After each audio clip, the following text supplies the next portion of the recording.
Certains d'entre vous en sont restés au niveau de le faire tourner sur son doigt, d'autres n'ont pas atteint ce niveau. Vous l'aurez compris, je parle du ballon de basketball. Le ballon n'intervient pas seulement qu'au basket, il est présent au football où il est touché avec le pied, au volley où il est touché que succinctement. Le ballon dans sa forme la plus connue est sphérique, mais il se trouve aussi ovale pour le rugby ou pour le football américain. Le ballon de basket, lui, est reconnaissable par sa couleur orange et par les lignes qui le composent. Comme au handball, les joueurs se déplacent avec en le faisant rebondir sur le sol. Sinon, se déplacer sans dribbler est passible d'une faute bien connue, le marché.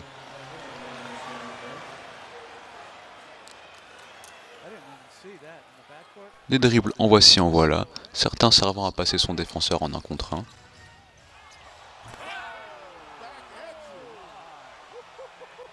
D'autres servant simplement à attaquer le panier, souvent sans ménager les défenseurs en dessous. Il peut être rapide ou bien lent, agressif quand il s'agit d'attaquer le panier, ou bien reposé quand il s'agit de se placer ou de bien reprendre son souffle. Le dribble peut être un bon moyen de se débarrasser de son adversaire en le faisant tomber par exemple, lorsque le défenseur est perdu dans les mouvements trop rapides du dribbleur. But you like that better than LaMarcus Aldridge? Oh, what's a nice, what is that? DeRozan, oh, great spin move, broke his ankles. No good. Harris.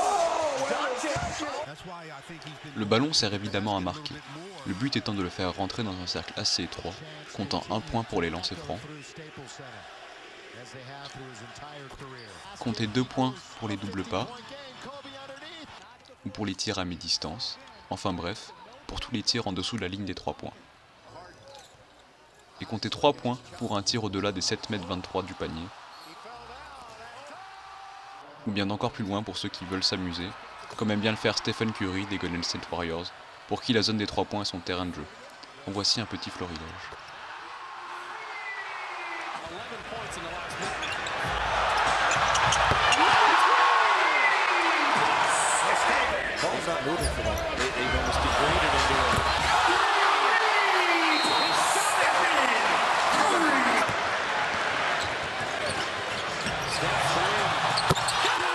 Il existe de nombreuses manières de tirer au basketball, d'un simple tir en suspension, comme ici avec le regretté Kobe Bryant, alias Black Mamba, à un dunk plus spectaculaire, pour le coup le fameux dunk de Michael Jordan, parcourant une distance de 6 mètres dans les airs lors de ce saut.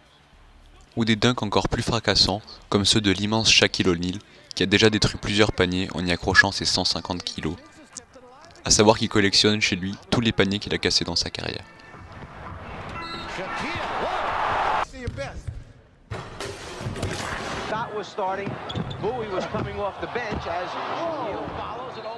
Je ne vais pas vous cacher qu'il existe un dérivé du dunk, encore plus spectaculaire, le alley-oop.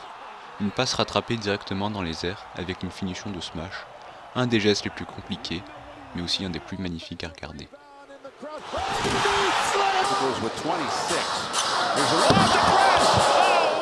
Mais ça ne s'arrête pas là, car le alley-oop peut aussi s'effectuer en solitaire, lorsque les coéquipiers ne sont pas là pour assurer le spectacle, ou simplement pour frimer.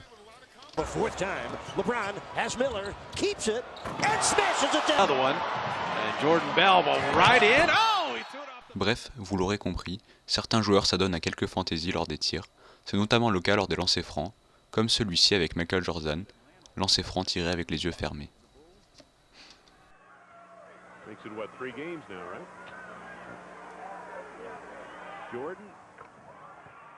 Ou encore comme le joueur Shinanu Onwaku, un des rares joueurs à utiliser le lancer franc à la cuillère. Le tir au basketball peut être chanceux ou victorieux, comme ce tir de Michael Jordan lors de la finale de 1989 contre les Cavaliers de Cleveland. Michael Jordan, alors en posture de défaite, prit ce shoot à 3 secondes de la fin.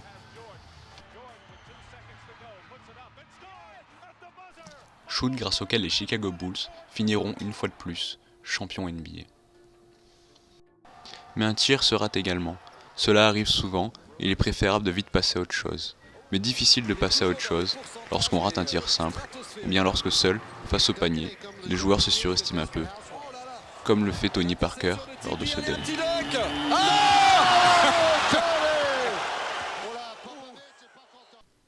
Une balle se sauve également, afin d'éviter une sortie de balle, et à se lancer dans la foule afin de sauver la balle. Mais vaut mieux ne pas être spectateur à ces moments-là, surtout lorsque c'est Shaquille O'Neal, encore lui, de sauver la balle.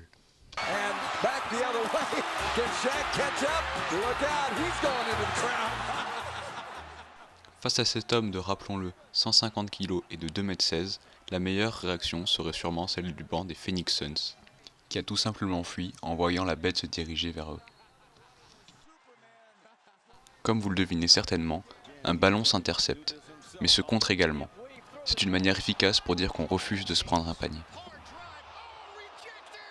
Le contre peut s'effectuer contre une balle en l'air, ou peut aussi se bloquer contre la planche, ce qui est bien plus humiliant. Ce geste défensif est souvent donné aux plus grands, qui ont plus de facilité à atteindre la balle en hauteur. Certains défenseurs respectent encore moins leur adversaire, en leur volant directement la balle dans les mains lors de leur tir. Pour finir, le ballon de basket est l'icône qui se retrouve sur le trophée.